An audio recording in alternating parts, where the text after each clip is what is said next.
Good morning विद्यार्थी मित्रांनो. अर्थशास्त्राच्या दुसऱ्या तासामध्ये मी आज परत एकदा तुमच्या सगळ्यांचं स्वागत करतो. अर्थशास्त्राच्या पहिल्या तासामध्ये आपण अर्थशास्त्रात या विषयाचा उगम कसा झाला, त्यानंतर अर्थशास्त्र हे सामाजिक शास्त्र कशा पद्धतीने आहे, शास्त्र म्हणजे काय असतं, शास्त्राचे 2 गटामध्ये कशा प्रकारे विभागणी केली जाते, त्यानंतर अर्थशास्त्राचा अर्थ आणि त्याच्या वेगवेगळ्या अर्थशास्त्रज्ञांनी सांगितलेल्या व्याख्या ज्या आहेत त्याच्यामध्ये प्रामुख्यानं आपण अल्फ्रेड मार्शल यांची व्याख्या पाहिली, त्याच्यानंतर ॲडम स्मिथ यांची व्याख्या पाहिलेली होती, त्याच्यानंतर प्राध्यापक लिओनेल रॉबिन्स यांची व्याख्या पाहिलेली होती. आज आपण अर्थशास्त्राच्या ज्या काही शाखा आहेत त्यांचा अभ्यास करणार आहोत. मुळात शाखांची गरज काय, हा प्रश्न पहिल्यांदा उद्भवतो. तर हे समजून घ्या की कोणत्याही विषयाचं ज्ञान जेव्हा आपण सखोलपणे घेत जातो तेव्हा त्या विषयाच्या शाखा आपोआप निर्माण होऊन जातात. आता उदाहरणार्थ बघा, पूर्वी कसे होते की एकच डॉक्टर असायचे, तेच डॉक्टर आपल्याला औषध द्यायचे गरज भासली आणि तेच डॉक्टर आपले सर्जरी पण करायचे. कालांतराने मग त्याच्यामध्ये परत स्पेशलायझेशन झालं आणि मग सर्जरी करणारे वेगळे डॉक्टर आले. त्याच्यानंतर पण परत काळाच्या ओघामध्ये आणखीन त्याच्यामध्ये स्पेशलायझेशन आलं आणि प्रत्येक शरीरातल्या प्रत्येक भागाची, प्रत्येक अवयवाची सर्जरी करणारे म्हणजेच ऑपरेशन करणारे वेगवेगळे डॉक्टर उदयास आले. जसं ब्रेनचा स्पेशालिस्ट असतो त्याला न्यूरोलॉजिस्ट म्हणतात, किंवा किडनीसाठी, मूत्राशयासाठी जे काही ती पूर्ण युरिनरी सिस्टीम असते त्याच्यासाठी त्याच्यासाठी वेगळे डॉक्टर असतात, किंवा हार्टसाठी कार्डिओलॉजिस्ट असतात, कार्डियक सर्जन असतात, त्यानंतर ऑप्थॉलॉजिस्ट असतात. अशा प्रत्येक शरीराच्या अवयवासाठी वेगवेगळ्या प्रकारचे डॉक्टर किंवा वेगवेगळ्या प्रकारच्या ज्ञानशाखा उदयास आल्या. तसंच अर्थशास्त्राचा देखील सुरुवातीला जेव्हा अभ्यास केला जात होता तेव्हा तो एवढा सखोलपणे केला जात नव्हता आणि त्याच्यामुळं अर्थशास्त्रामध्ये जे काही अभ्यास केला जात होता तो केवळ एक सर्वसामान्य अर्थशास्त्र म्हणून केला जायचा. पण जसं काळ लोटत गेला, अर्थशास्त्राचा जेव्हा सखोलपणे अभ्यास करण्यात येऊ लागला तसतसं त्याच्या 2 शाखा उदयास आल्या आणि या 2 शाखा सर्वात प्रथम 1933मध्ये रॅग्नर फ्रिश नावाचे अर्थशास्त्रज्ञ होऊन गेले. त्यांनी या 2 शाखांची मांडणी सर्वात प्रथम अर्थशास्त्रामध्ये केली. या 2 शाखा कोणत्या, तर त्याच्यामध्ये पहिली जी शाखा आहे ती म्हणजे सूक्ष्म अर्थशास्त्र. या सूक्ष्म अर्थशास्त्रालाच व्यष्टी अर्थशास्त्र असंही म्हणतात आणि त्यालाच इंग्रजीमध्ये मायक्रो इकॉनॉमिक्स असं देखील म्हणतात. त्यानंतर अर्थशास्त्राची दुसरी शाखा आहे आणि ती शाखा म्हणजेच स्थूल अर्थशास्त्र, त्यालाच समष्टी अर्थशास्त्र किंवा इंग्रजीमध्ये त्याला मॅक्रो इकॉनॉमिक्स असं म्हटलं जातं. म्हणजेच अर्थशास्त्राचाच अभ्यास या दोन्ही शाखांमध्ये केला जातो, पण त्या करण्याच्या पद्धती ज्या आहेत त्या पद्धती थोड्याशा भिन्न आहेत. याचा आपल्याला सखोल अभ्यास परत 12वीच्या सिलेबसमध्ये करायचा आहे. आज आपल्याला फक्त याची थोडीशी ओळख करून घ्यायची आहे. तर हे जे काही सूक्ष्म अर्थशास्त्र आहे त्यालाच व्यष्टी अर्थशास्त्र किंवा त्यालाच मायक्रो इकॉनॉमिक्स असं देखील म्हटलं जातं. मुळात मायक्रो इकॉनॉमिक्स हा शब्द आला कुठून, तर तो ग्रीक भाषेतील मायक्रोज या शब्दापासून त्याची उत्पत्ती झालेली आहे. MIKROS, मायक्रोज. मायक्रोज याचा अर्थ लहानातील लहान भाग आणि मायक्रो इकॉनॉमिक्स याचा अर्थ एखाद्या वस्तूचा 1 दशलक्षांशवा भाग इतका सूक्ष्म पातळीवर अभ्यास ज्या अर्थशास्त्रामध्ये केला जातो त्यालाच सूक्ष्म अर्थशास्त्र असं म्हणतात. त्यानंतर स्थूल अर्थशास्त्र. स्थूल अर्थशास्त्रालाच मॅक्रो इकॉनॉमिक्स असं इंग्रजीमध्ये म्हणतात आणि हा शब्द ग्रीक भाषेतील मॅक्रोज MAKROS म्हणजेच जिथं समुच्चयात्मक बाबींचा, संघटित झालेल्या घटकांचा अभ्यास केला जातो, एकूणांचा अभ्यास केला जातो, त्याला मॅक्रोज किंवा स्थूल अर्थशास्त्र, मॅक्रो इकॉनॉमिक्स असं त्याला म्हटलं जातं. आता हे जे काही सूक्ष्म अर्थशास्त्र आहे, आता आपण पहिल्यांदा सूक्ष्म अर्थशास्त्राचा अभ्यास करूया. सूक्ष्म अर्थशास्त्र जे आहे तर सूक्ष्म अर्थशास्त्राची जी व्याख्या आहे ती व्याख्या प्राध्यापक केनेथ बोल्डिंग यांनी केलेली आहे. ते म्हणतात, विशिष्ट उत्पादन संस्था, विशिष्ट कुटुंब, वैयक्तिक किमती, वेतन, उत्पन्न, वैयक्तिक उद्योग आणि विशिष्ट वस्तूंचा अभ्यास करणारं शास्त्र म्हणजेच सूक्ष्म अर्थशास्त्र. म्हणजे बघा, मुळात कोणत्याही देशाची अर्थव्यवस्था अनेक अशा घटकांनी बनलेली असते. त्याच्यामध्ये व्यक्ती असतात, कुटुंब असतात, उद्योग संस्था असतात, उद्योजक असतात, उत्पादनाचे घटक असतात आणि या सर्व घटकांपासून त्या देशाची अर्थव्यवस्था ही बनलेली असते. त्याच्यामुळे या प्रत्येक घटकाचा स्वतंत्र असा अभ्यास ज्या अर्थशास्त्रात केला जातो त्याला सूक्ष्म अर्थशास्त्र म्हणतात. म्हणूनच ज्या अर्थशास्त्रामध्ये विशिष्ट उद्योग संस्था, उत्पादन संस्था, विशिष्ट कुटुंब, विशिष्ट व्यक्ती, एखाद्या विशिष्ट व्यक्तीचं उत्पन्न, त्याला मिळणारं वेतन, एखाद्या विशिष्ट वस्तूची किंमत, एखाद्या विशिष्ट उद्योगाचा अभ्यास, एखाद्या विशिष्ट वस्तूचा अभ्यास ज्या अर्थशास्त्रामध्ये करतात त्यालाच सूक्ष्म अर्थशास्त्र म्हणतात. म्हणजेच ज्या अर्थशास्त्रामध्ये व्यक्तिगत घटकांचा अभ्यास केला जातो किंवा ज्या अर्थशास्त्रामध्ये लहानातील लहान घटकांचा अभ्यास केला जातो अशा अर्थशास्त्राला सूक्ष्म अर्थशास्त्र असं म्हणतात. आता हे सूक्ष्म अर्थशास्त्र जे असतं त्या सूक्ष्म अर्थशास्त्राचा प्रत्यक्ष जेव्हा आपण अभ्यास करत असतो तेव्हा त्याच्यामध्ये काही मूलभूत अशा संकल्पना वापरल्या गेलेल्या आहेत. तर त्या संकल्पना आपल्याला पहिल्यांदा माहीत असणं आवश्यक आहे, कारण जेव्हा आपण 12वीला या संकल्पना बघतो तेव्हा आपल्याला त्याचा थोडाफार अभ्यास असणं किंवा त्याची थोडीफार माहिती असणं आवश्यक आहे. म्हणून या सूक्ष्म अर्थशास्त्रामध्ये ज्या मूलभूत संकल्पना आहेत त्या कोणकोणत्या आहेत त्याची थोडीफार ओळख आज आपल्याला करून घ्यायची आहे. याच्यामध्ये सगळ्यात पहिली जी संकल्पना आहे ती म्हणजे गरज किंवा गरजा. त्याच्यानंतर दुसरी संकल्पना आहे आणि ती म्हणजे वस्तू आणि सेवा. त्याच्यानंतर तिसरी संकल्पना आहे ती म्हणजे उपयोगिता. चौथी संकल्पना आहे मूल्य. पाचवी संकल्पना आहे संपत्ती. सहावी आहे वैयक्तिक उत्पन्न. सातवी आहे वैयक्तिक व्यय शक्य उत्पन्न. आणि आठवी संकल्पना आहे ती म्हणजे आर्थिक क्रिया. तर अशा प्रकारे आपल्याला या 8 संकल्पनांची ओळख आजच्या तासामध्ये करून घ्यायची आहे. त्यातली सर्वात पहिली संकल्पना ते म्हणजे गरजा. प्रत्यक्ष बघायला गेलं तर गरजांची सीमित किंवा मोजक्या शब्दामध्ये अर्थशास्त्राच्या दृष्टिकोनातून आपण व्याख्या करू शकत नाही. तरीही अर्थशास्त्रीय दृष्टिकोनातून त्याचा अर्थ जर आपण समजून घ्यायचा म्हटला तर अर्थशास्त्रीय दृष्टीने समाधानाच्या अभावाची जाणीव म्हणजे गरज. म्हणजे आपलं समाधान झालेलं नाही आहे अशी जी जाणीव असते ती जाणीव म्हणजेच गरज असा त्याचा अर्थ होतो. म्हणजे बघा, तुम्हाला भूक लागलेली आहे. तुम्हाला भूक लागल्यानंतर तुम्ही एक भाकरी खाल्ली, तुमचं समाधान झालेलं नाही आहे. म्हणजे तुम्हाला आणखी एक भाकरीची गरज आहे. म्हणजेच जिथं तुमचं समाधान पूर्णपणे झालेलं नाही याची जाणीव तुम्हाला होते ती जाणीव म्हणजेच गरज असा त्याचा अर्थ होतो. म्हणजेच अर्थशास्त्रीय दृष्टीने समाधानाच्या अभावाची जाणीव म्हणजेच गरज हा गरजेचा अर्थ किंवा व्याख्या आपण अर्थशास्त्रीय दृष्टिकोनातून सांगू शकतो. त्याच्यानंतर गरजांची कारणे. गरजा का उद्भवतात, गरजा का निर्माण होतात, तर एक तर नवप्रवर्तन शोध लावले जातात किंवा लोकांच्या राहणीमानाचा दर्जा सुधारावा अशी प्रत्येक व्यक्तीची इच्छा असते आणि त्याच्यातूनच नवनवीन गरजा या उदयास येत असतात.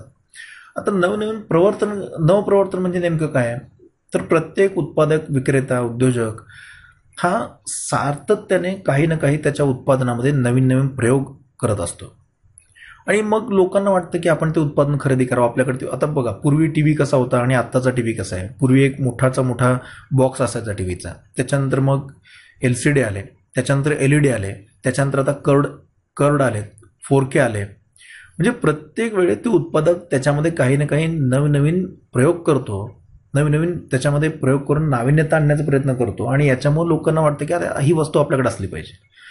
मोबाईलचं पण तसंच झालं बघा. पूर्वीचे मोबाईल कसे होते, फक्त कॉल घेणं आणि कॉल करणं किंवा मेसेज घेणं, मेसेज पाठवणं एवढंच होतं. त्याच्यामध्ये परत अँड्रॉइड आले, त्याच्यानंतर परत मग आणखीन काही त्याच्यामध्ये आयफोन वगैरे आले. म्हणजे अशा प्रकारे त्याच्यामध्ये सातत्याने नवीन प्रयोग करण्यात येऊ लागले. त्याच्यानंतर पहिल्यांदा परत 2G आला, मग 3G आला, मग 4G मोबाईल आला. आता 5Gची आवृत्ती काही दिवसांमध्ये आपल्याकडे येणार आहे. म्हणजे अशा प्रकारे सातत्याने प्रत्येक उत्पादक, प्रत्येक उद्योजक हा आपल्या उत्पादनामध्ये, उद्योगामध्ये काही ना काही नवप्रवर्तन करत असतो, नवीन शोध लावत असतो आणि त्याच्यामुळं गरज ही निर्माण होत असते. त्याचबरोबर राहणीमानाचा दर्जा आपला सुधारावा अशी प्रत्येक व्यक्तीची इच्छा असते आणि त्याच्यामुळं प्रत्येक व्यक्ती सातत्याने वेगवेगळ्या वस्तू खरेदी करण्याचं किंवा वेगवेगळ्या वस्तूंची गरज त्याला हव्याविषयी वाटायला लागते. त्यानंतर दुसरं कारण ते म्हणजे लोकसंख्या वाढ. सातत्याने देशाची लोकसंख्या वाढत चालली आहे आणि त्याच्यामुळे देशामधील विविध वस्तू आणि सेवांच्या गरजा देखील लोकांच्या वाढत चाललेल्या आपल्याला दिसतात. कारण जेवढी लोकसंख्या वाढते तेवढी विविध वस्तू आणि सेवांची मागणी देखील वाढत राहते. म्हणून अशा प्रकारे नवप्रवर्तन, शोध, राहणीमानाचा दर्जा सुधारण्याची इच्छा, लोकसंख्या वाढ ही अशी काही गरजा निर्माण होण्याची कारणं आपल्याला सांगता येतील. त्याच्यानंतर गरजांची वैशिष्ट्ये बघा. गरजा अमर्यादित असतात. प्रत्येक व्यक्तीच्या गरजा ज्या असतात त्या अमर्यादित असतात, म्हणजे कधीही न संपणाऱ्या अशा गरजा असतात. आता बघा, तुम्ही सकाळी उठल्यानंतर तुम्हाला कशाची गरज असते? तुम्ही सकाळी उठल्यानंतर पहिल्यांदा टूथपेस्ट, ब्रश याची गरज असते. त्याच्यानंतर तुम्ही चहा किंवा दूध घेता. त्याच्यानंतर परत मग आंघोळ, त्याच्यानंतर मग परत नाश्ता, मग परत आणखीन काहीतरी तुम्ही बाहेर फिरून येता किंवा काही कामाला जाता किंवा कॉलेजला जाता. पण तिथं तुम्हाला जाण्यासाठी परत वाहन लागतं किंवा प्रवास करण्यासाठी तुम्हाला बसने, एसटीने जावं लागतं. त्यासाठी पैसे लागतात. आणि त्याच्यानंतर परत घरी आल्यानंतर देखील तुम्हाला आणखीन काहीतरी खावंसं वाटतं किंवा तुम्ही काहीतरी वस्तूचं सेवेचा उपभोग घेता. म्हणजे अशा प्रकारे माणूस सकाळी उठल्यापासून रात्री झोपेपर्यंत किंवा जन्माला आल्यापासून त्याचा मृत्यू होईपर्यंत त्याच्या ज्या गरजा असतात त्या गरजा कधीही न संपणाऱ्या असतात. म्हणून गरजा या अमर्यादित असतात. एक गरज संपली की दुसरी गरज निर्माण होत असते. त्यानंतर दुसरं वैशिष्ट्य ते म्हणजे गरजा पुनरुद्भवी असतात. याचाच अर्थ आज तुम्ही एखादी गरज भागवली तर ती परत उद्भवणार नाही असं नाही आहे, अजिबात नाही. एखादी गरज तुम्ही भागवली की परत कालांतराने ती गरज तुमची निर्माण होणारच आहे. आज तुम्ही सकाळी उठून ब्रश केलात, उद्या करणार नाही असं नाही आहे. परत उद्या सकाळी उठलात की तुम्ही परत ब्रश करता. तुम्ही आज सकाळी चहा घेतलात की परत संध्याकाळी चहा घेताच तुम्ही. सकाळी जेवण केलात की संध्याकाळी जेवण करताच तुम्ही. म्हणजे गरजा ह्या अमर्यादित तर असतातच, शिवाय त्या गरजा पुनरुद्भवी असतात. वारंवार त्या गरजा उद्भवत असतात. हे त्याचं दुसरं वैशिष्ट्य.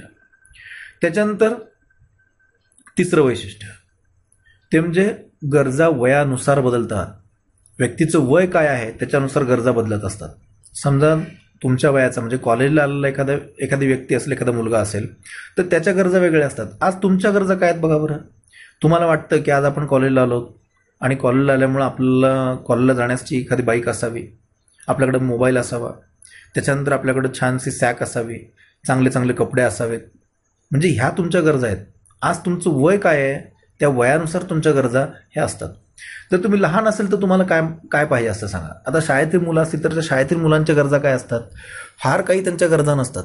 त्यांना काय युनिफॉर्म असतो, त्याच्यानंतर त्यांना खायला काय पाहिजे असतं, चॉकलेट, बिस्किट, गोळ्या, ह्या त्यांच्या गरजा असतात. त्यांना फार तर फार सायकलीची अपेक्षा असते, बॅग तर त्यांना असतेच. पण ती गरज तुमची आहे का आता? ती नाही आहे. तुम्ही त्या वयातनं बाहेर आलात. आता तुम्हाला सायकल दिली तर तुम्हाला नको वाटतं, तुम्हाला गाडीची अपेक्षा असते. तुम्हाला चांगला मोबाईल हवा असतो. कॉलेजमध्ये, शाळेमधल्या मुलांना मोबाईलची गरज नसते, ते मागत देखील नाहीत मोबाईल. म्हणजे अशा प्रकारे वय काय आहे त्याच्यानुसार विविध गरजा, या विविध वस्तू आणि सेवांच्या गरजा निर्माण होताना आपल्याला दिसतात. त्याचबरोबर बघा, आता या वृद्ध व्यक्ती आहेत, या वृद्ध महिला आहेत, त्या महिलेला कशाची गरज आहे? तर त्यांना शुश्रूषेची गरज आहे. ते थकलेले आहेत, ते आजारी आहेत, तर त्यांची सेवा त्यांना केली पाहिजे ही त्यांची गरज आहे. म्हणजे त्यांच्यावर औषधोपचाराची त्यांना जास्त गरज वाटते. म्हणजे अशा प्रकारे व्यक्तीचं वय काय आहे त्याच्यानुसार विविध वस्तू आणि सेवांची गरजा देखील भिन्न असताना आपल्याला दिसून येतात. याच्यानंतर पुढचं वैशिष्ट्य ते म्हणजे गरजा या लिंगभेदानुसार बदलतात. म्हणजे कोणत्या लिंगाची व्यक्ती आहे, स्त्रीलिंग आहे की पुल्लिंग आहे, त्याच्यावर देखील त्याच्या गरजा अवलंबून असतात. स्त्रियांच्या गरजा वेगळ्या असतात, पुरुषांच्या गरजा वेगळ्या असतात. आता स्त्रिया जर खरेदीला गेल्या, शॉपिंगला गेल्या, तर काय खरेदी करतील? या चित्रामध्ये जे काही तुम्हाला दाखवलेलं आहे त्या स्त्रियांना लागणाऱ्या सगळ्या वस्तू आहेत, तर त्यांची खरेदी केली जाते. म्हणजे बघा, स्त्रिया काय खरेदी करतील? हँगर आहे, आरसा आहे, त्यानंतर मेकअप बॉक्स आहे, पर्स आहे, कॅप आहे, लिपस्टिक आहे, आयब्रो किंवा गॉगल्स आहेत, ड्रेस आहे, सँडल्स आहेत, मोबाईल आहे. अशा प्रकारे त्यांच्या गरजा वेगळ्या आहेत. तर त्या वस्तूंचीच मागणी ते करतात, त्या वस्तूंचीच त्यांच्याकडून डिमांड मोठ्या प्रमाणामध्ये केली जाते. या उलट एखादा पुरुष असेल तर पुरुष जेव्हा बाजारामध्ये जातो शॉपिंगला, तेव्हा तो त्याच्याकडून काय वस्तू खरेदी केल्या जातात? शर्ट्स आहेत, जॅकेट्स आहेत, बूट्स आहेत, किंवा आणखीन कॅमेरा असेल, मोबाईल असेल. तर अशा प्रकारे त्याचे, किंवा वॉच असेल, तर अशा प्रकारच्या विविध वस्तू या पुरुषांकडून किंवा मुलांकडून घेतल्या जातात. म्हणजे अशा प्रकारे लिंग बदललं की गरजा देखील बदलतात. त्याच्यानंतर पुढचं वैशिष्ट्य आणि ते म्हणजे गरजा पसंती क्रमानुसार बदलतात. समजा एखाद्या व्यक्तीकडं, आता तुम्ही शाळेमध्ये आहात किंवा कॉलेजमध्ये आहात, तुम्हाला जर रिकामा वेळ मिळाला तर तुम्ही काय करता रे? अभ्यास करता का? नाही. सगळेजणच अभ्यास करत नाहीत. काही जण अभ्यास करतील, काही जण मोबाईल बघतील. आता इथं तुम्हाला चित्रामध्ये दाखवलंय, यांना रिकामा वेळ मिळाला या मुलांना की लगेच ते सगळ्यांना आपला मोबाईल काढले आणि मोबाईल बघत बसले. मग त्याच्यामध्ये गेम खेळतील किंवा व्हॉट्सअप बघतील किंवा फेसबुक असेल किंवा आणखीन काही सोशल मीडिया असेल त्याच्यावर ते गुंतून जातात. म्हणजे अशा प्रकारे प्रत्येकाची पसंती वेगळी असते आणि त्याच्यानुसार प्रत्येकाची वेगवेगळ्या विविध वस्तू आणि सेवांची मागणी देखील भिन्न असते, गरज देखील भिन्न असते. त्याच्यानंतर आता इथे बघा, या वेळेचा उपयोग हे मुलं कशासाठी करतात तर मोबाईलसाठी. आणि इकडे दुसऱ्या चित्रामध्ये काय दिसतं, या मुलांकडे जो फावला वेळ मिळाला आहे, त्यांना जो काही मोकळा वेळ मिळाला आहे, त्या मोकळ्या वेळामध्ये ही मुलं मैदानामध्ये फुटबॉल खेळताना दिसतात तुम्हाला. म्हणजे अशा प्रकारे या मुलांना या वेळेमध्ये खेळायची गरज आहे आणि यांना मोबाईल बघायची गरज आहे. म्हणजे अशा प्रकारे गरजा या पसंती क्रमानुसार असतात. आपण ज्याला पसंती देतो त्याच्यानुसार त्या गरजा आपल्याला बदलतात. त्याच्यानंतर पुढचं वैशिष्ट्य ते म्हणजे गरजा हवामानानुसार बदलतात. कोणत्या प्रकारचं हवामान आहे त्याप्रमाणे त्या लोकांच्या गरजा देखील बदलतात. आता सध्या पाऊस पडतोय आपल्याकडे, पावसाळ्यामध्ये आपल्याला छत्रीची जास्त गरज असते, रेनकोटची जास्त गरज असते. त्याचबरोबर आपण हिवाळा जेव्हा सुरू होतो तेव्हा आपण जास्त करून स्वेटरची मागणी करतो किंवा उलनचे कपडे असतात, जर्किन असतं. तर अशा प्रकारे त्याची मागणी करतो. म्हणजे गरजा या हवामानानुसार देखील बदलत असतात. किंवा जर समजा उन्हाळा असेल तर उन्हाळ्यामध्ये आपण सनग्लासेस जास्त वापरतो किंवा स्कार्फ बांधतो, चेहऱ्यावर रुमाल बांधतो, चेहरा झाकण्याचा प्रयत्न करतो. म्हणजे अशा प्रकारे. किंवा आता खाण्यापिण्याच्या बाबतीत जर बघितलं हवामानानुसार, तर जेव्हा उन्हाळा असतो तेव्हा आपल्याकडं कोल्ड्रिंक्सचा जास्त वापर होतो बघा. कोल्ड्रिंक्सला जास्त मागणी केली जाते, त्याची गरज लोकांना जास्त वाटते. तेच जर किंवा आईस्क्रीमला जास्त मागणी असते आणि तेच जर हिवाळा असेल तर चहाची मागणी जास्त असते. किंवा हीट निर्माण करणारे जे काही पदार्थ असतात, चहा असेल, कॉफी असेल, अशा वस्तूंची जास्त गरज आपल्याला वाटत असते. म्हणून गरज ही हवामानानुसार बदलते, हे देखील त्याचं एक वैशिष्ट्य मानलं जातं. त्याच्यानंतर पुढचं वैशिष्ट्य ते म्हणजे गरजा संस्कृतीनुसार देखील बदलतात. आता संस्कृतीनुसार काही वेगवेगळ्या प्रदेशांमध्ये भाषा बोलली जाते, वेगळा आहार घेतला जातो, वेगवेगळा पोशाख परिधान केला जातो आणि त्याच्यामुळे तिथल्या लोकांची गरजा देखील भिन्न असतात. आता बघा, तुम्ही महाराष्ट्रामध्ये राहता आणि महाराष्ट्रामध्ये आपण काय जेवण करतो तर आपल्या जेवणामध्ये ह्या प्रमुख वस्तू दाखवलेल्या आहेत तुम्हाला चित्रामध्ये. पोळी असेल, वेगवेगळ्या भाज्या असतील, लोणचं असेल, पापड असेल, अशा काहीतरी पंचपक्वान्न आपण आपल्या जेवणामध्ये घेताना दिसतो. तेच जर तुम्ही गुजरातमध्ये गेलात तर गुजराती जेवण कशा पद्धतीने असतं बघा. तर तिथं बघा, रोटली असते, चपाती असते किंवा आणखीन बरेच काही त्यांचे पदार्थ असतात. गोड पदार्थ त्यांच्या जेवणामध्ये जास्त असतात आपल्याला दिसून येतं. पंजाबमध्ये गेलात तर पंजाबमधलं आहार परत वेगळा आहे. तिथं ताकाचा जास्त किंवा लस्सीचा जास्त वापर केला जातो, तुपाचा जास्त वापर केला जातो, गव्हाचे पदार्थ तिथं जास्त वापरले जातात. तेच जर तुम्ही दक्षिण भारतामध्ये गेलात तर दक्षिण भारतामध्ये परत तांदळाचे पदार्थ जास्त असतात, इडली, डोसा, याचा वापर तिथं जास्त होताना दिसतो. हे आहाराच्या बाबतीत झालं. पोशाखाच्या बाबतीत देखील भिन्न पोशाख असतो. पुरुषांचा पोशाख जर तुम्ही दक्षिणमध्ये गेलात तर तिथं जनरली लुंगी लोक परिधान करताना दिसतात. आणि आपल्या इकडं बघितलं आपण तर आपल्या इकडं पॅन्ट असते किंवा ग्रामीण भागामध्ये लोक धोतर वापरतात. अशा पद्धतीने पोशाख देखील भिन्न भिन्न असतो. त्याचबरोबर त्यांच्या ज्या काही गरजा आहेत विविध वस्तू आणि सेवांच्या, त्या गरजा देखील भिन्न असताना आपल्याला दिसून येतात. म्हणून अशा प्रकारे संस्कृती बदलली की विविध वस्तू आणि सेवांच्या गरजा देखील बदलतात, हे आपल्याला दिसून येतात. तेच जर बघा तुम्ही अमेरिकेत गेलात तर तिथली संस्कृती वेगळी आहे. आता संस्कृतीनुसार बघा, भारतीय ज्या काही महिला असतात त्या भारतीय महिलांना त्यांचे जे काही महिलांचे जे काही दागिने असतात किंवा त्याला आपण महिलांचे 5 हे असतात बघा, 5 दागिने असतात. जसं मंगळसूत्र आहे, त्यानंतर जोडवे असतात, हातात बांगड्या असतात, त्यांचं सौभाग्य लेणं म्हणतात त्याला. तर या सौभाग्य लेण्याची जास्त गरज भारतीय महिलांना वाटते, कारण ती भारतीय संस्कृती आहे. अमेरिकेत गेलात तर तिथली संस्कृती भिन्न आहे. तर त्यांना, तिथल्या महिलांना या जे काही सौभाग्य लेणं आहे भारतीय स्त्रियांकडे असलेलं, तर त्यांची गरज त्यांना काहीच वाटणार नाही. म्हणून संस्कृती बदलली की गरजा देखील बदलतात, हे त्याचं वैशिष्ट्य आहे. त्याच्यानंतर दुसरी संकल्पना आहे ती म्हणजे वस्तू आणि सेवा. वस्तू म्हणजे नेमकं काय, तर ज्या घटकाद्वारे मानवी गरज पूर्ण केली जाते त्यास वस्तू असे म्हणतात. आणि ही जी वस्तू असते त्या वस्तूंना भौतिक अस्तित्व असतं. म्हणजे तुम्ही त्याला उघड्या डोळ्याने पाहू शकता, त्याला स्पर्श करू शकता, त्याला आपण वस्तू म्हणतो. उदाहरणार्थ तुम्ही वापरत असलेला मोबाईल, आता सध्या तुमच्याकडे असलेली वही, पेन, पुस्तक किंवा तुम्ही वापरत असलेले कपडे, हे सगळे काय आहेत तर वस्तू आहेत. ते भौतिक आहेत. तुम्ही त्यांना पाहू शकता, तुम्ही त्यांना स्पर्श करू शकता आणि त्याच्यामुळे तुमची गरज देखील पूर्ण होते. आता मोबाईलमुळे तुम्ही हा अभ्यास सगळा ऑनलाईन पाहू शकता. तुम्ही वही आणि पेनचा वापर करून नोट्स काढू शकता. पुस्तकामधलं वाचन करून तुमचं ज्ञान वाढवू शकता. तुमच्या कपड्यामुळे तुमच्या गरजा पूर्ण होतात. आता काय गरजा पूर्ण होतात? तुम्ही दिसता चांगले, ऊन वारा पाऊस याच्यापासून तुमचं संरक्षण होतं, त्यामुळे कपड्यामध्ये तुमची गरज पूर्ण करण्याची शक्ती असते. म्हणजे अशा प्रकारे ह्या ज्या काही सगळ्या वस्तू तुम्ही वापरता आणि तुमच्या गरजा पूर्ण करून घेता, त्या सर्व घटकांना वस्तू असं म्हटलं जातं आणि वस्तूंना भौतिक अस्तित्व असतं. त्याच्यानंतर सेवा म्हणजे काय? सेवा या देखील मानवी गरजा पूर्ण करतात, परंतु सेवा ज्या असतात त्यांना भौतिक अस्तित्व नसतं. त्या उघड्या डोळ्याने आपण पाहू शकत नाही, त्यांना स्पर्श करू शकत नाही. लक्षात घ्या. उदाहरणार्थ मी तुम्हाला शिकवत आहे. मी शिकवत असताना तुम्हाला कुठं दिसतं का की माझ्या डोक्यातलं ज्ञान तुमच्या डोक्यामध्ये जाते? अजिबात दिसत नाही. किंवा एखादा डॉक्टर असतो, तो डॉक्टर पेशंटला त्याची सेवा देतो आणि तो त्याला बरं करतो, पण ती सेवा कोणालाही दिसत नाही. एखादा वकील असतो, एखादा इंजिनियर असतो, यांची जी काही सेवा असते किंवा एखादी सेविका असेल म्हणजे नर्स असेल, तर ती जी काही रुग्णाला सेवा करते, ही सेवा कोणालाही दिसत नाही, पण त्यांच्या सेवेमुळे त्या समोरच्या व्यक्तीला नक्कीच फायदा होत असतो. म्हणजे ती दिसत नाही, त्याला अस्तित्व नसतं, त्याला भौतिक अस्तित्व नसतं. म्हणून सेवा ही देखील मानवी गरज पूर्ण करते, पण तिला भौतिक अस्तित्व नसतं, हे लक्षात घेणं गरजेचं आहे. त्याच्यानंतर पुढची संकल्पना, आणि ही संकल्पना म्हणजेच उपयोगिता, आणि ही अर्थशास्त्रातील एक महत्त्वाची संकल्पना आहे. लक्षात घ्या. उपयोगिता म्हणजे काय? तर प्रत्येक वस्तू आणि सेवेमध्ये मानवी गरज भागवण्याची जी शक्ती असते किंवा जी क्षमता असते, तिलाच उपयोगिता असं म्हणतात. स्टेनले जेव्हन्स नावाचे एक अर्थशास्त्रज्ञ होऊन गेले, तर यांनी ही व्याख्या मांडली होती. त्यांचं असं म्हणणं होतं की प्रत्येक मूर्त आणि अमूर्त वस्तू आणि सेवेमध्ये मानवी गरज पूर्ण करण्याची जी शक्ती किंवा क्षमता असते, तिलाच उपयोगिता असं म्हणतात. आता तुम्ही वापरत असलेला पेन, वही, मोबाईल याच्यामध्ये उपयोगिता आहे का? आहे. काय उपयोगिता आहे? वहीमुळे तुम्ही तुमची लिखाणाची गरज पूर्ण करू शकता. पेनामुळे तुमची लिखाणाची गरज पूर्ण होते.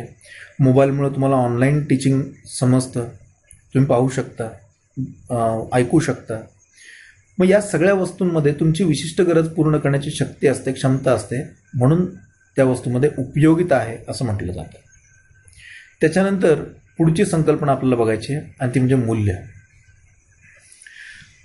मूल्य ही संकल्पना बघत असताना मूल्याची 2 गटामध्ये विभागणी केली जाते किंवा 2 प्रकार सांगितले जातात. एक उपयोगिता मूल्य असतं आणि दुसरं आहे विनिमय मूल्य. मग हे उपयोगिता मूल्य म्हणजे काय आणि विनिमय मूल्य म्हणजे नेमकं काय? तर उपयोगिता मूल्य याचा अर्थ एखाद्या वस्तूची उपयुक्तता म्हणजे त्या वस्तूचे उपयोगिता मूल्य होय. म्हणजे एखादी वस्तू आपल्याला उपयोगी आहे, ती उपयुक्त आहे, म्हणजेच ती त्याच्यामध्ये उपयोगिता मूल्य आहे असा त्याचा अर्थ होतो. उदाहरणार्थ पाणी आहे, सूर्यप्रकाश आहे, हवा आहे, याच्यामध्ये उपयोगिता प्रचंड आहे आपल्याला, म्हणजे त्याच्यामध्ये उपयोगिता मूल्य आहे असं म्हटलं जातं. मग विनिमय मूल्य म्हणजे नेमकं काय? तर एखाद्या वस्तूचे दुसऱ्या वस्तूच्या किंवा सेवेच्या रूपात व्यक्त केलेलं मूल्य म्हणजेच विनिमय मूल्य होय. एक वस्तू दिल्यानंतर दुसऱ्या वस्तूचे किती नग मिळतात हे जे काही व्यक्त केलेलं असतं त्यालाच आपण विनिमय मूल्य म्हणतो.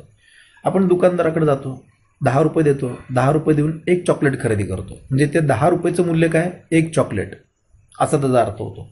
हेच झालं विनिमय मूल्य. उदाहरणार्थ दागिने आहेत, हिरे आहेत, मोती आहेत, सोनं आहे, चांदी आहे, हे जे काही या सगळ्या वस्तू आहेत, या सगळ्या वस्तू मुळात दुर्मिळ असतात आणि त्या वस्तू घेण्यासाठी आपल्याला पैसे द्यावे लागतात आणि त्या दिल्यानंतर देखील आपल्याला पैसे मिळतात, म्हणजे त्या वस्तूच्या मोबदल्यामध्ये देखील आपल्याला पैसे मिळतात. तर हे झालं उपयोगिता मूल्य आणि विनिमय मूल्य. पण याच्यामध्ये आणखी एक बाब महत्त्वाची आहे, ते म्हणजे मूल्य विरोधाभास. मूल्य विरोधाभास म्हणजे नेमकं काय? तर बऱ्याच वेळा आपल्याला असं दिसतं की काही वस्तूंमध्ये उपयोगिता मूल्य प्रचंड असतं. उदाहरणार्थ पाणी आहे, सूर्यप्रकाश आहे, हवा आहे, या सगळ्या वस्तू मानवाला किंवा सजीवांना त्यांचं जीवन जगण्यासाठी अतिशय उपयुक्त आहेत, म्हणजे त्याच्यामध्ये खूप प्रचंड प्रमाणामध्ये उपयोगिता आहे. पण विनिमय मूल्य आहे का त्याच्यामध्ये? म्हणजे ते दिल्यानंतर आपल्याला दुसरं काही मिळतं का? नाही मिळत. तुम्ही सूर्यप्रकाश देऊन, हवा देऊन, पाणी देऊन लोकांकडनं काही घेऊ शकता का? नाही आहे. म्हणजे त्याच्यामध्ये विनिमय मूल्य नाही. तेच दागिने बघा तुम्ही, दागिने असतील म्हणजे सोनं, चांदी, हिरे, मोती असे दुर्मिळ घटक आहेत किंवा मौल्यवान वस्तू आहेत. त्यांना विनिमय मूल्य प्रचंड आहे. पण उपयोगिता मूल्य, तुलनेने उपयोगिता मूल्य फारच कमी आहे. उपयोगिता आहे ना त्याची, नाही असं कोण म्हणत आहे, पण कशासाठी उपयोगिता आहे? तर या सगळ्या वस्तूंमुळं ते परिधान करणाऱ्या व्यक्तीच्या सौंदर्यामध्ये भर पडते, त्याचे मान प्रतिष्ठा समाजामध्ये अधिक असते, एवढीच उपयोगिता आहे. पण असं आहे का की मनुष्य त्या वस्तूंशिवाय जगू शकत नाही? असं आहे का? अजिबात नाही. म्हणजेच या वस्तूंमध्ये जरी विनिमय मूल्य प्रचंड असलं त्यांच्या दुर्मिळतेमुळं, तरी देखील त्याच्यामध्ये उपयोगिता मूल्य याच्या तुलनेने म्हणजेच पाणी, सूर्यप्रकाश, हवा याच्या तुलनेने अतिशय कमी असतं. अशा प्रकारे हा मूल्यविरोधाभास ही संकल्पना समजून घेणं गरजेचं आहे. याच्यानंतर आपल्याला पुढची संकल्पना बघायची ती म्हणजे संपत्ती. संपत्ती म्हणजे नेमकं काय? संपत्ती याचा अर्थ, संपत्ती म्हणजे ज्या वस्तूला बाजार मूल्य असते व त्याच वस्तूची देवाणघेवाण करता येते अशा वस्तूला संपत्ती असं म्हणतात. म्हणजे बाजारामध्ये तिला काहीतरी मूल्य आहे आणि तिची देवाणघेवाण पण करता येते अशी वस्तू म्हणजे संपत्ती. किंवा दुसऱ्या शब्दात सांगायचं म्हटलं तर ज्या वस्तूमध्ये संपत्तीची चारही वैशिष्ट्ये एकाच वेळी आढळून येतात अशा सर्व वस्तूंना संपत्ती असं म्हणतात. मग ही वैशिष्ट्य कोणती? तर त्याच्यातलं पहिलं वैशिष्ट्य आहे ते म्हणजे उपयोगिता.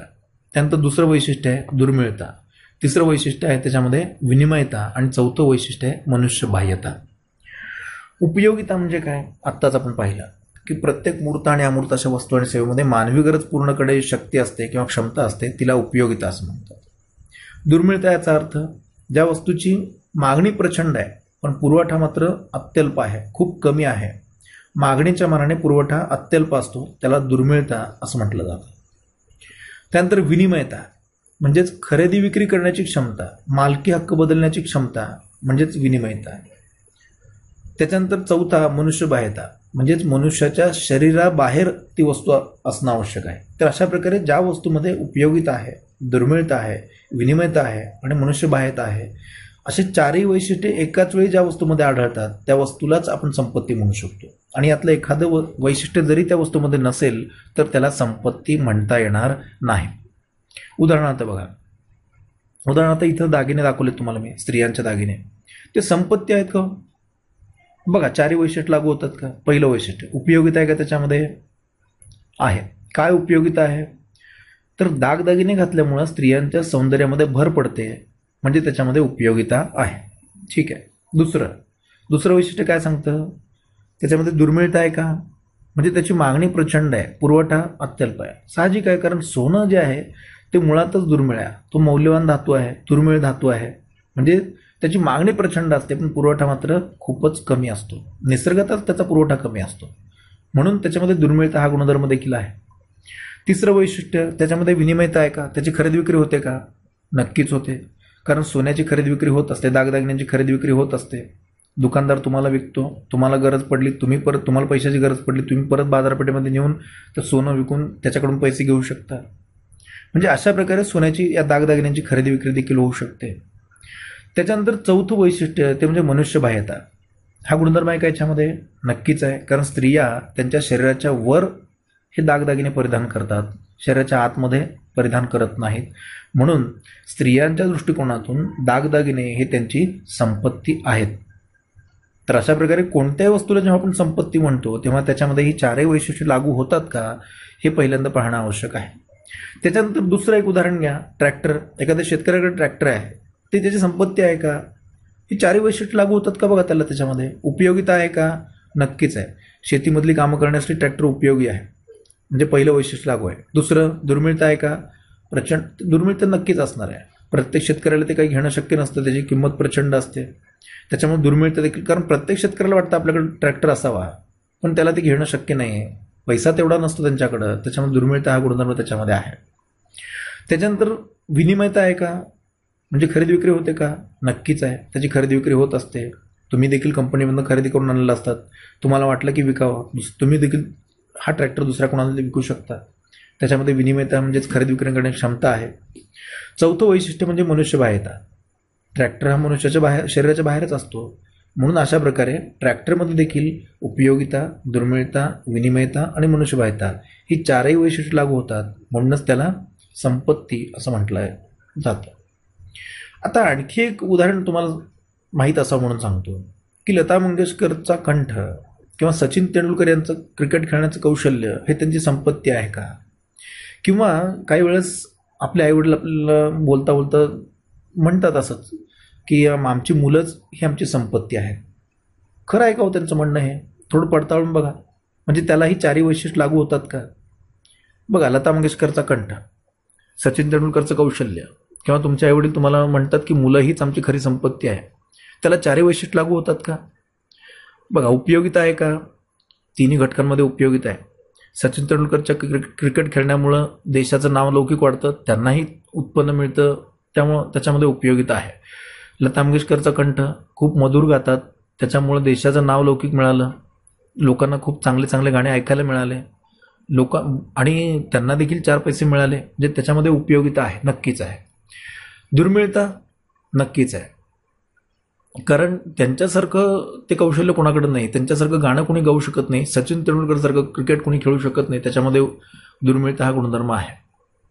त्यानंतर विनिमयता आहे का? त्याची खरेदी विक्री होते का? खरेदी विक्री कशी करणार सांगा मला? सचिन तेंडुलकर त्याचं कौशल्य विकू शकतो, लता मंगेशकर त्यांचं गाणं विकू शकतात, म्हणजे गाणं गातात दुसऱ्यांसाठी, त्याच्यामध्ये विनिमयता आहे. मनुष्यबाह्यता आहे का? मला सांगा, सचिन तेंडुलकर त्याचं क्रिकेट खेळण्याचं कौशल्य बाहेर काढून दुसऱ्या कोणाला तरी देऊ शकतो का? त्याला वाटलं की आज मी क्रिकेट खेळणार नाही, तो म्हणू शकतो का?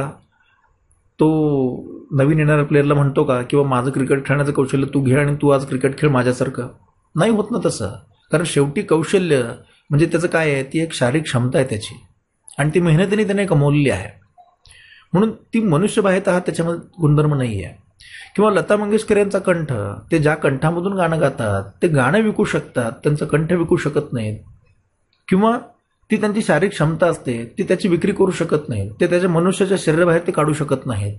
म्हणून जरी आपण असं म्हणत असलो की लता मंगेशकर यांचं गाणं ही त्यांची संपत्ती आहे, त्यांचं कंठ संपत्ती आहे, सचिन तेंडुलकर यांचं क्रिकेट खेळण्याचं कौशल्य ही त्यांची संपत्ती आहे, किंवा तुमच्या आईवडील म्हणतात की मुलं ही आमची संपत्ती आहेत, पण हे वास्तविक पाहता त्याला संपत्ती म्हणता येत नाही. अर्थशास्त्र दृष्टिकोनातून का म्हणता येत नाही? तर त्याला उपयोगिता, दुर्मिळता, विनिमयता आणि मनुष्यबाह्यता ही चारही वैशिष्ट्ये लागू असतील तरच त्याला आपण संपत्ती म्हणू शकतो, अन्यथा संपत्ती म्हणता येत नाही.